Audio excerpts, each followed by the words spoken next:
Welcome to next class. तो पूर्व class में हम सुसंकुलन क्षमता का कैलकुलेशन कर रहे थे, जिनमें से आपको बता दिया गया था कि एससीसी व एफसीसी के लिए सुसंकुलन क्षमता का गणना। तो आज हम लोग स्टार्ट करते हैं कि BCC body centre cubic cell के लिए, बीसीसी के लिए सुसंकुलन क्षमता की गणना। इसी प्रकार एक घन लेंगे हम लोग कि एक घन ले जाएंगे और वह घन माना कि घन ABCD एक अंतः केंद्रीय घनीय सेल ABCD है। तो गोले कहाँ पर पाए जाते हैं? अंतः केंद्रित में। ये आत्म कोणों के साथ साथ बीचों बीच एक पाया जाता है, यानी घन के केंद्र पर एक पाया जाता है। तो मैं विकर्ण F और C को मिलाते हुए एक विकर्ण खींचता हूं, जो कि मध्य गोले से गुजरती है विकर्ण FC, जिसे कि कहा जाता है बॉडी डायगोनल कहा जाता है, घन का विकर्ण कहा जाता है। जैसे रूम में रहोगे आप, तो उस रूम में ये नीचे से होते हुए ऊपर तक जाएगा, यानी ये कोना के नीचे से उस कोना के ऊपर तक ऐसे करके जाएगा, तो उसे बॉडी डायगोनल कहा जाता है, घन का विकर्ण कहते हैं। और फलक पर जब खींचते हैं तो उसे फलक का विकर्ण कहा जाता है, तो घन का एक विकर्ण बनाते हैं। तो स्टेटमेंट इसी प्रकार हो जाएगा, माना कि घन ABCD एक अंतः केंद्रित घनीय सेल है जिसकी कोण की लंबाई स्मॉल है, वो उपस्थित गोले की त्रिज्या कैपिटल R है। तो पहला काम क्या रहता है हमारा कि A और R में रिलेशन लाना। पहला काम रहता है A और R में रिलेशन लाना। तो यानी स्टेटमेंट के बाद हो जाएगा तो घन का विकर्ण आपका FC है, तो घन का विकर्ण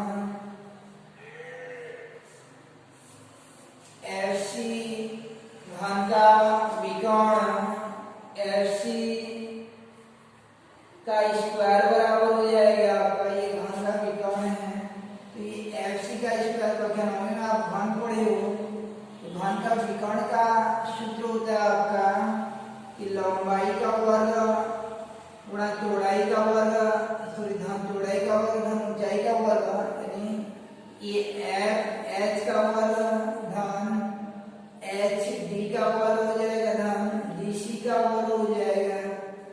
FC स्क्वायर बराबर हो जाता है आपका H का वर्ग धन HD का वर्ग धन DC का वर्ग हो जाएगा, यानी H का स्क्वायर प्लस HD का स्क्वायर प्लस DC का स्क्वायर हो जाएगा।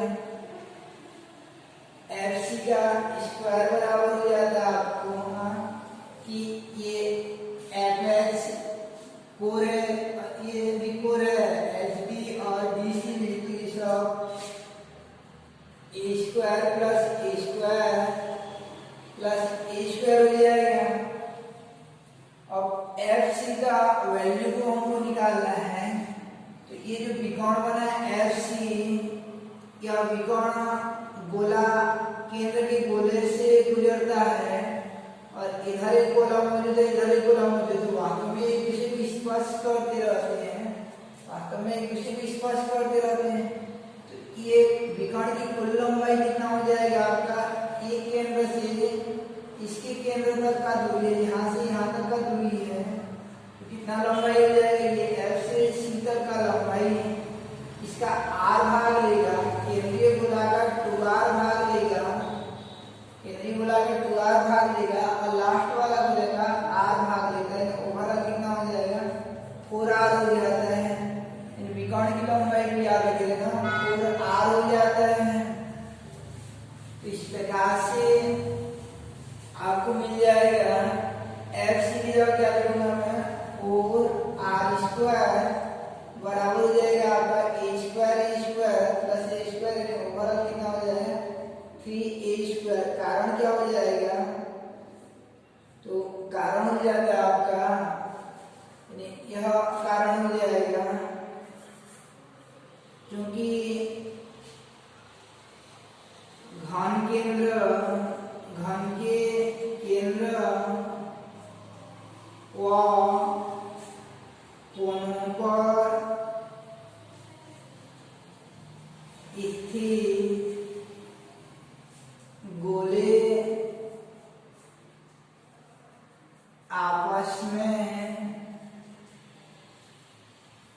स्पर्श करते हैं,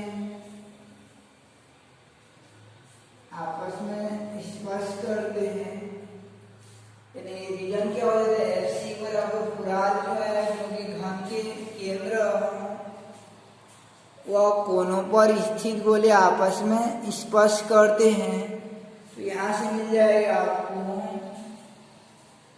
4r² बराबर हो जाता है, यानी दोनों पक्षों में वर्गमूल ले जाएंगे तो ये 4r² का वर्गमूल 4r हो जाएगा और 3 का वर्गमूल 3 हो जाएगा और a² का वर्गमूल a हो जाएगा।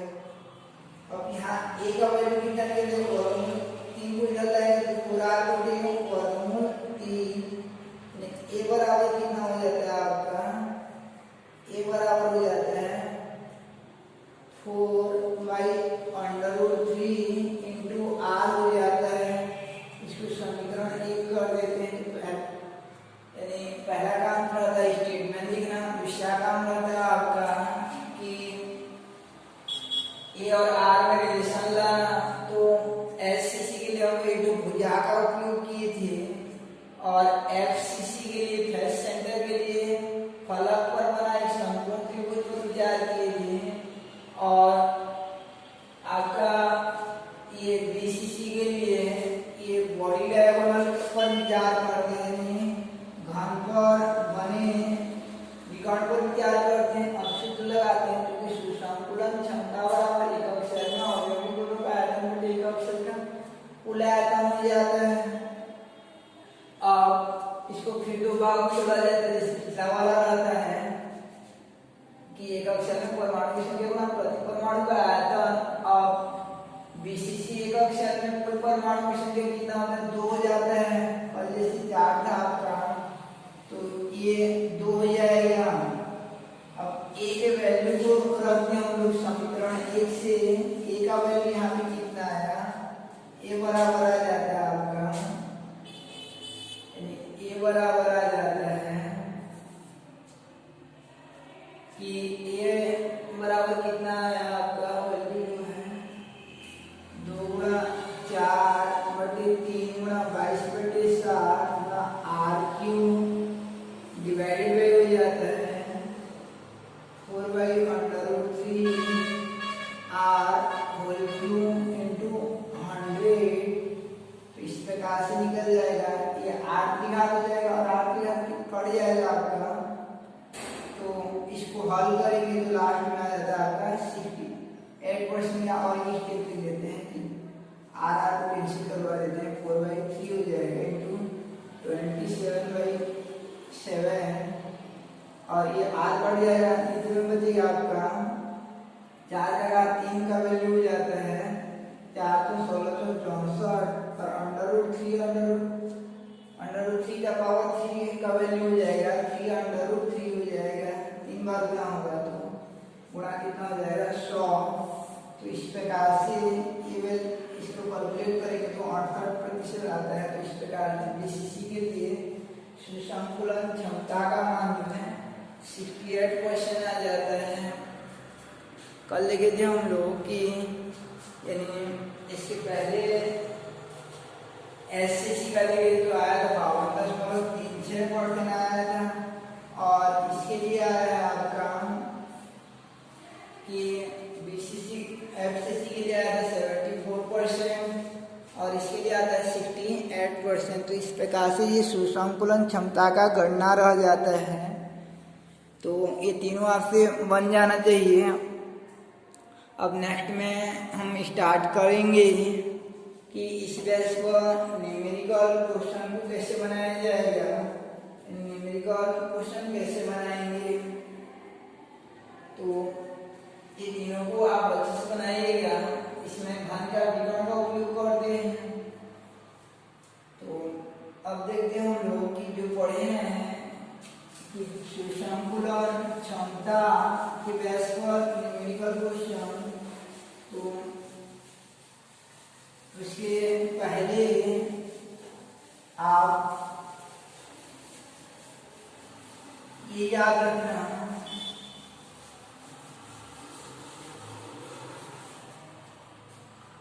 कि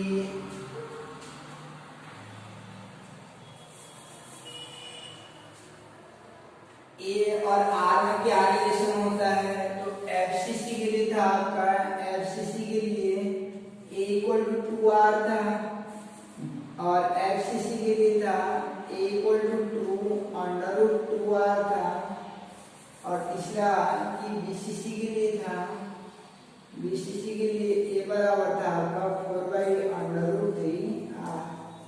तो इस बेस पर एक कोर की लंबाई दिया जाएगा, त्रिज्या ज्ञात करने के लिए बोलता है। तो त्रिज्या ज्ञात करने के लिए बोलता है, ए दे दिया रहेगा, और आर को ज्ञात करने के लिए बोलता है, या आर दे दिया रहेगा और कोर की लंबाई ज्ञात करने के लिए बोलेगा। या कभी कभी क्या बोलता है, तो समीपवर्ती परमाणु की बीच की दूरी ज्ञात कीजिए बोला जाता है। जो समीपवर्ती परमाणु के बीच की दूरी होता है, याद रखे रहना कि इनके केंद्र के बीच की दूरी होता है। तो त्रिज्या का दोगुना को निकाला जाता है, ये त्रिज्या और ये त्रिज्या। तो जब भी आपको समीपवर्ती परमाणुओं के मध्य की दूरी पूछा रहेगा, तो त्रिज्या का दोगुना निकालना है आपको जो है। तो इस बेस पर क्वेश्चन देखते हैं हम।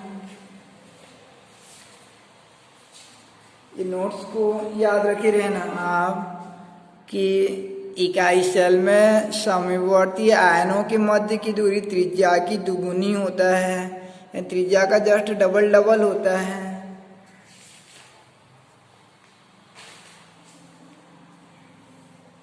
अब देखते हैं क्वेश्चन इस बेस पर कि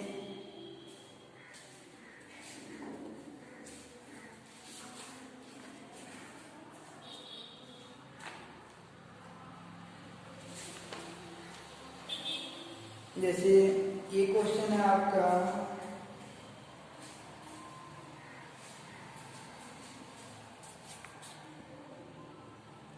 कि आयरन एक अंतः केंद्रित घनीय जालक के रूप में क्रिस्टलीकृत है, मीन्स बीसीसी के रूप में। यदि एकक सेल के कोर की लंबाई 286 पिकोमीटर है, तो परमाणु की त्रिज्या यानी आयरन परमाणु की त्रिज्या ज्ञात कीजिए बोला गया है। यानी बीसीसी के लिए बीसीसी दिया गया है, आपको कोर की लंबाई दे दिया गया है 286 पिकोमीटर। तो जो मात्रक दिया है उसी में अंतर निकालना, मात्रक नहीं बदलना है यहाँ पे। और दिया आपका कि ए बराबर दिया है आपका 286 पिकोमीटर दिया है, 286 पिकोमीटर। और याद करना है उसमें आपको कि आर बराबर क्वेश्चन मार्क है, आर बराबर क्वेश्चन मार्क है। तो क्योंकि बीसीसी के लिए क्या होता है आपका, बीसीसी के लिए, क्योंकि बीसीसी के लिए हो जाता है आपका कि ए इक्वल टू क्या होता है 4/√3r हो जाता है, 4/√3r। इसलिए ए का वैल्यू क्या है 286 बराबर 4/√3 इंटू आर। इसको इधर लाएंगे तो 286 गुणा √3/4 इंटू आर हो जाता है। अब आर बराबर 286 गुणा √3 का मान 1.732 बटे हो जाता है आपका 4। तो इसको गुणा भाग करोगे तो आपका आएगा, लास्ट में आंसर आता है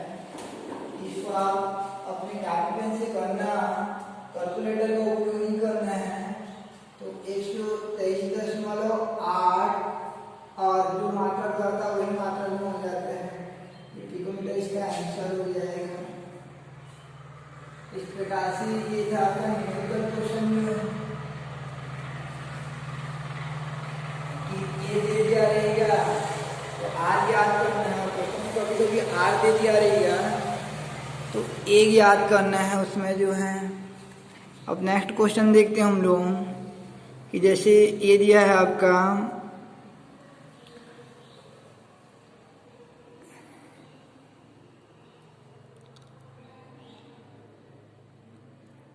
कि कॉपर परमाणु, क्वेश्चन नंबर 3, कॉपर परमाणु की त्रिज्या 128 पिकोमीटर है और फलक केंद्र क्रिस्टल जाला के रूप में क्रिस्टल लिख रही थी, तो कोर की लंबाई ज्ञात कीजिए। तो ए दिया और आर में यानी आर दिया है, ए को ज्ञात करना है, वो बन जाएगा। उसके बाद क्वेश्चन नंबर 2 की CaCl की संरचना अंतः केंद्रित के रूप में है, यदि कोर की लंबाई 400 पिकोमीटर है तो समीप दो आयनों के बीच की दूरी की गणना कीजिए। तो जब भी आयनों के बीच की दूरी की गणना करने के लिए बोला रहेगा तो त्रिज्या को निकालना और त्रिज्या का दुगुना कर देना है। यानी क्वेश्चन में दिया आपको कि हल दिया है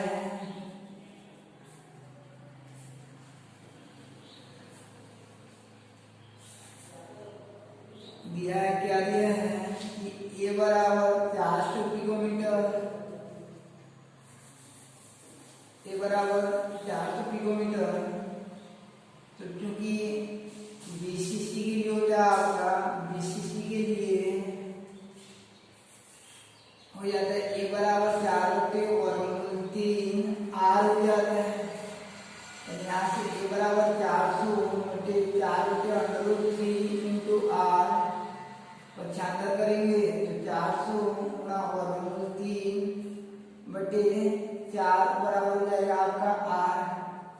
आर बराबर 400 बटे, तो 400 गुणा √3 का वैल्यू 1.732 बटे 4 की 4 कट जाएगा, 100 गुणा 1.732 यानी हो जाएगा ये आपका 173.2 त्रिज्या हो जाएगा आपका 173.2 हो जाएगा। आप जो है क्या बोला गया क्वेश्चन में, इस समीपवर्ती आयनों के बीच की दूरी ज्ञात कीजिए बोला गया है। तो समीपवर्ती आयनों के बीच की दूरी ज्ञात करेंगे तो समीपस्थ आयनों के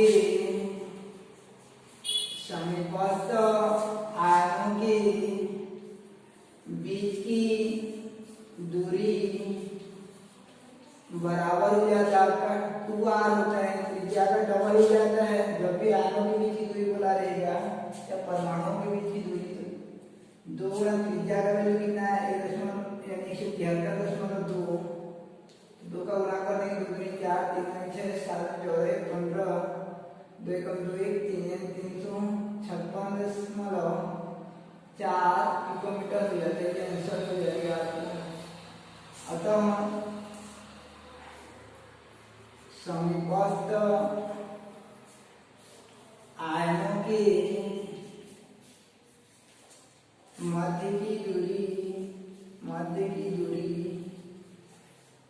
356.4 पिकोमीटर होगी। तो इस प्रकार के प्रश्न में क्या दिया रहेगा आपको कि त्रिज्या दिया रहेगा तो ए को निकालना है, ए दिया रहेगा तो आर को निकालना है। और कभी कभी समीपवर्ती आयनों के बीच की दूरी निकालने के लिए बोला रहता है, तो उसमें क्या करना है आपको कि जितना भी त्रिज्या आता है उसका डबल कर देना है। तो इस प्रकार नेक्स्ट क्लास में हम लोग स्टार्ट करेंगे कि बिंदु दोष यानी दोष के बारे में। तो उनमें शाटकी दोष और फ्रैंकल दोष यानी बिंदु दोष के बारे में स्टडी करेंगे।